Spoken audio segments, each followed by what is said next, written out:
Daniel capítulo 11. Sendo que, no primeiro ano de Dário, rei dos Medos, ajudei-o e dei-lhe apoio.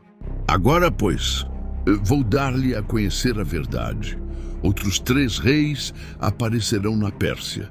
E depois virá um 4º rei, que será bem mais rico do que todos os outros. Quando ele tiver conquistado o poder com sua riqueza, instigará todos contra o reino da Grécia. Então surgirá um rei guerreiro que governará com grande poder e fará o que quiser. Depois que ele surgir, o seu império se desfará e será repartido para os 4 ventos do céu. Não passará para os seus descendentes, e o império não será poderoso como antes, pois será desarraigado e dado a outros. O rei do sul se tornará forte, mas um dos seus príncipes se tornará ainda mais forte que ele, e governará seu próprio reino com grande poder. Depois de alguns anos, eles se tornarão aliados. A filha do rei do sul fará um tratado com o rei do norte, mas ela não manterá o seu poder, nem ele conservará o dele. Naqueles dias, ela será entregue à morte, junto com sua escolta real e com seu pai, e com aquele que a apoiou. Alguém da linhagem dela se levantará para tomar-lhe o lugar. Ele atacará as forças do rei do norte e invadirá a sua fortaleza.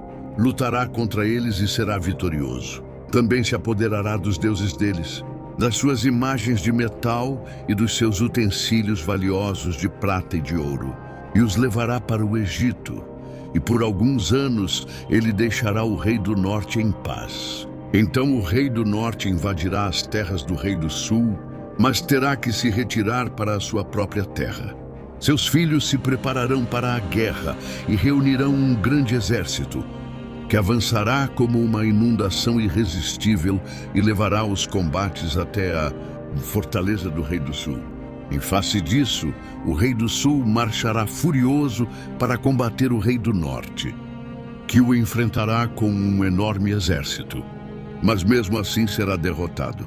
Quando o exército for vencido, o rei do sul se encherá de orgulho e matará milhares, mas o seu triunfo será breve, pois o rei do norte reunirá um outro exército maior do que o primeiro, e depois de alguns anos voltará a atacá-lo com um exército enorme e bem equipado. Naquela época, muitos se rebelarão contra o rei do sul, e os homens violentos do povo a que você pertence se revoltarão para cumprirem esta visão, mas não terão sucesso. Então o rei do norte virá e construirá rampas de cerco e conquistará uma cidade fortificada. As forças do sul serão incapazes de resistir. Mesmo as suas melhores tropas não terão forças para resistir. O invasor fará o que bem entender. Ninguém conseguirá resistir-lhe. Ele se instalará na terra magnífica e terá poder para destruí-la. Virá com o poder de todo o seu reino e fará uma aliança com o rei do sul. Ele lhe dará uma filha em casamento a fim de derrubar o reino. Mas o seu plano não terá sucesso nem o ajudará.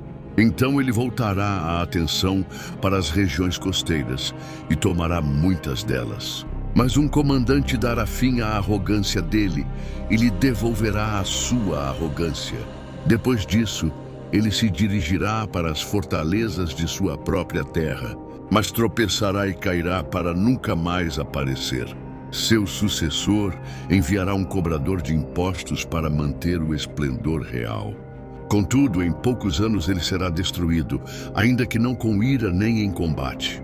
Ele será sucedido por um ser desprezível, a quem não tinha sido dada a honra da realeza. Este invadirá o reino quando o povo do reino sentir-se seguro, e ele se apoderará dele mediante intrigas. Então, um exército avassalador será arrasado diante dele. Tanto o exército como um príncipe da aliança serão destruídos. Depois de um acordo feito com ele, agirá traiçoeiramente, e com apenas uns poucos chegará ao poder. Quando as províncias mais ricas se sentirem seguras, ele as invadirá e realizará o que nem seus pais, nem seus antepassados conseguiram. Distribuirá despojos, saques e riquezas entre seus seguidores. Ele tramará a tomada de fortalezas, mas só por algum tempo. Como um grande exército, juntará suas forças e sua coragem contra o rei do sul. O rei do sul guerreará com um exército grande e poderoso, mas não conseguirá resistir por causa dos golpes tramados contra ele. Mesmo os que estiverem sendo alimentados pelo rei tentarão destruí-lo. Seu exército será arrasado e muitos cairão em combate. Os dois reis, com seus corações inclinados para o mal, sentarão à mesma mesa e mentirão um para o outro, mas sem resultado, pois o fim só virá no tempo determinado. O rei do norte voltará para a sua terra com grande riqueza, mas o seu coração estará voltado contra a Santa Aliança. Ele empreenderá ação contra ela e então voltará para a sua terra. No tempo determinado, ele invadirá de novo o sul, mas dessa vez o resultado será diferente do anterior. Navios das regiões da costa ocidental se oporão a ele, e ele perderá o ânimo. Então se voltará e despejará sua fúria contra a Santa Aliança. Ele retornará e será bondoso com aqueles que abandonarem a Santa Aliança. Suas forças armadas se levantarão para profanar a fortaleza e o templo. Acabarão com o sacrifício diário e colocarão o sacrilégio terrível. Com lisonjas, corromperá aqueles que tiverem violado a aliança, mas o povo que conhece o seu Deus resistirá com firmeza. Aqueles que são sábios instruirão a muitos, mas por certo período cairão pela espada e serão queimados, capturados e saqueados. Quando caírem, receberão uma pequena ajuda, e muitos que não são sinceros se juntarão a eles. Alguns dos sábios tropeçarão para que sejam refinados, purificados e alvejados até a época do fim, pois isso só virá no tempo determinado. O rei fará o que bem entender.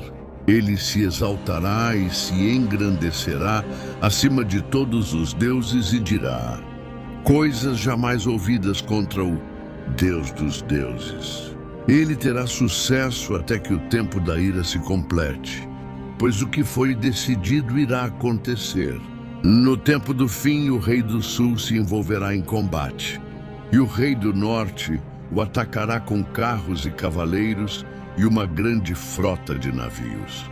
Ele invadirá muitos países e avançará por eles como uma inundação. Também invadirá a terra magnífica. Muitos países cairão, mas Edom, Moabe e os líderes de Amon ficarão livres da sua mão. Ele estenderá o seu poder sobre muitos países. O Egito não escapará, pois ele terá o controle dos tesouros de ouro e de prata e de todas as riquezas do Egito. Os líbios e os núbios a ele se submeterão. Mas informações provenientes do leste e do norte o deixarão alarmado, e irado partirá para destruir e aniquilar a muitos. Armará suas tendas reais entre os mares, no belo Monte Santo. No entanto, ele chegará ao seu fim, e ninguém o socorrerá.